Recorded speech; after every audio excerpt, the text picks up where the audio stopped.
नमस्कार दोस्तों, आपका स्वागत है बिहार नीति चैनल में। दोस्तों, आज हम बात करेंगे बिहार में जो हो रही राजनीतिक घटना है उसमें से जो अभी प्रमुख घटना है वो है एलजेपी जो दो फाड़ हुई थी, जिसमें एक फाड़ आप जानते हैं कि चिराग पासवान के गुट में गया था और दूसरा फाड़ पशुपतिनाथ पारस के गुट में। तो अब बातें आ रही हैं कि पशुपतिनाथ पारस के गुट में जो 5 सांसद थे उसमें से 3 सांसद भी अब इस्तीफा दे सकते हैं और नई पार्टी ज्वाइन कर सकते हैं। नई पार्टी में आप भी जानते हैं कि इसमें अभी बात आएगी तो जदयू को ही ज्वाइन करने की बात आएगी, क्योंकि उस गुट को अलग करने का जो पशुपतिनाथ पारस की गुट है उस गुट को अलग करने का भी जो आरोप है वो सिर्फ और सिर्फ इन्हीं पे लगा था, नीतीश कुमार की पार्टी जदयू पे।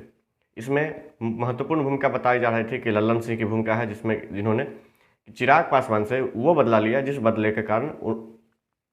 के कारण चिराग पासवान को 2020 का बदला जो जदयू को नुकसान पहुंचाएगा उस नुकसान को चुकता करने के लिए एलजेपी का 2 पार्ट किया गया।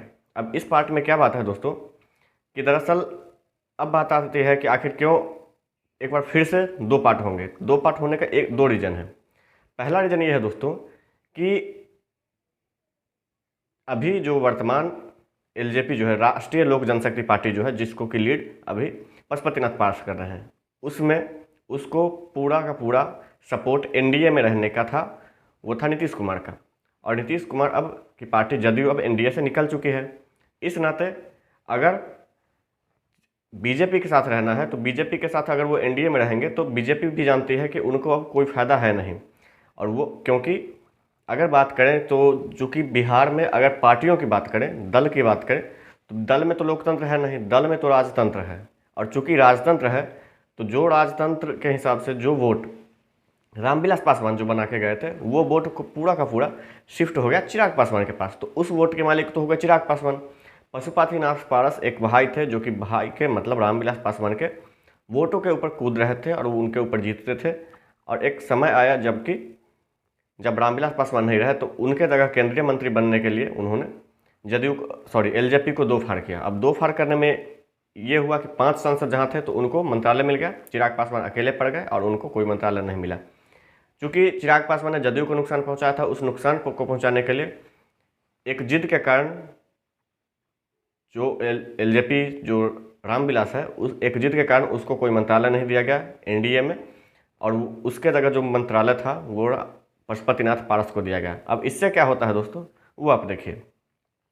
अब ये है कि उस वक्त तक ये था कि अगर एनडीए में रहते तो एनडीए में इनको पशुपतिनाथ पारस को नीतीश कुमार के साथ रहना पड़ता, तो नीतीश कुमार उनकी सारी फील्डिंग कर रहे थे। सारा का सारा जो राजनीतिक फैसले थे मतलब राष्ट्रीय लोक जनशक्ति पार्टी के, वो फैसला नीतीश कुमार की पार्टी कर रही थी। और उनको ये आश्वासन भी था कि जब तक हम रहेंगे तब तक कम से कम इन 5 सांसद का न तो टिकट कटेगा और न ही उनको कुछ बिगड़ने वाला है। वो कम से कम वो 5 सीट जो है वो एलजेपी को मिलेगा ही, राष्ट्रीय लोक जनशक्ति पार्टी को मिलेगा ही। लेकिन अब बात आती है कि अब भाजपा भी जानती है कि अब उनको पशुपतिनाथ पारस से कोई फ़ायदा है नहीं, क्योंकि पशुपतिनाथ पारस का अपना वोट बैंक कुछ भी नहीं है। वो अपने भाई के वोट बैंक पे थे, जिसका कि अब भाजपा को भी कोई फ़ायदा मिलने वाला नहीं है। क्योंकि अभी जो वोट शिफ्टिंग है वो रामविलास पासवान का जो वोट शिफ्टिंग है वो चिराग पासवान के ऊपर है, और भाजपा अगर दाव लगाएगी तो चिराग पासवान पे लगाएगी। तो यही कारण है कि अब चूँकि एक तरह से आप कह सकते हैं कि अब पशुपतिनाथ पारस बैकफुट पे आ गए हैं, और उनके साथ साथ अब जो उनके 5 सांसद थे वो भी बैकफुट पे आ गए हैं, क्योंकि बीजेपी 5 सीट तो देने वाली नहीं है अगले 2024 के चुनाव में। तो इन 5 का भविष्य अधर में है। तो अब क्या है इनके पास, तो इनके पास ये है कि ये जदयू के पास जाके और वहाँ से अपना टिकट लें, और वो उनके लिए सेफ भी मालूम पड़ता है, क्योंकि एक जदयू कम से कम फाइट कर सकते हैं, लेकिन राष्ट्रीय लोक जनशक्ति पार्टी फाइट करने वाली एलिमेंट नहीं है बिहार के अंदर।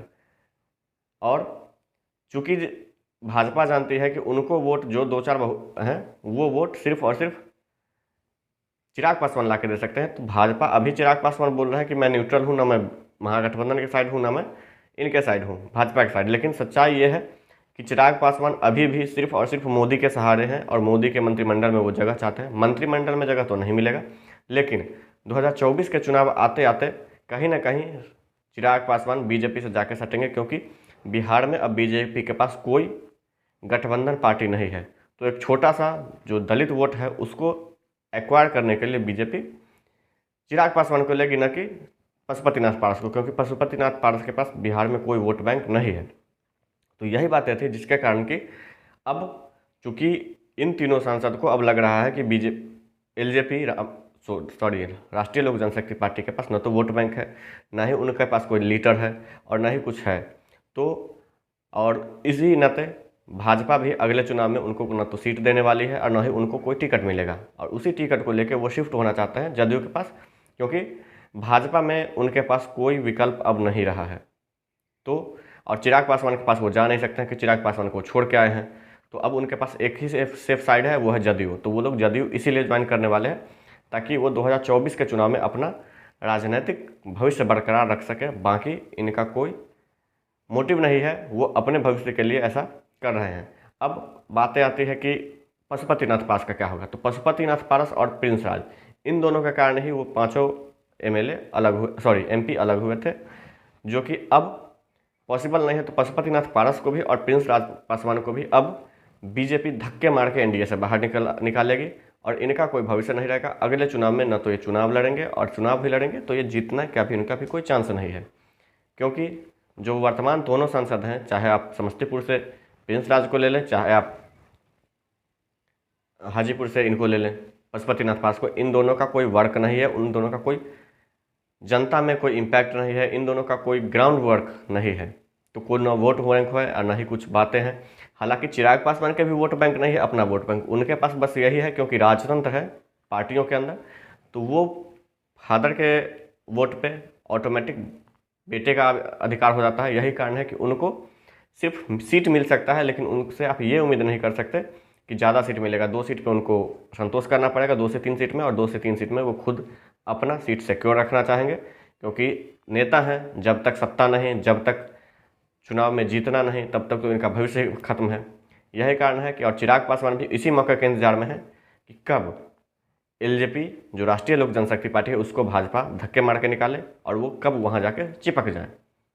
तो इनकी राजनीति ही यही है। बाकी आपको क्या लगता है कि क्या ऐसा ही है या नहीं है, आप कमेंट सेक्शन में ज़रूर करें, कमेंट जरूर करें, और साथ ही हमारे चैनल को सब्सक्राइब करें और ज़्यादा से ज़्यादा शेयर करें। इसके अलावा हमारे जो वेबसाइट है उस वेबसाइट पर भी विजिट करें www.biharniti.com पे, और वहाँ आपको वैकेंसीज, गवर्नमेंट वैकेंसीज के अलावा राजनीति से जुड़ी हुई खबरें बहुत मिल जाएंगी। आप वहाँ भी हमें फॉलो कर सकते हैं, सब्सक्राइब कर सकते हैं। धन्यवाद दोस्तों।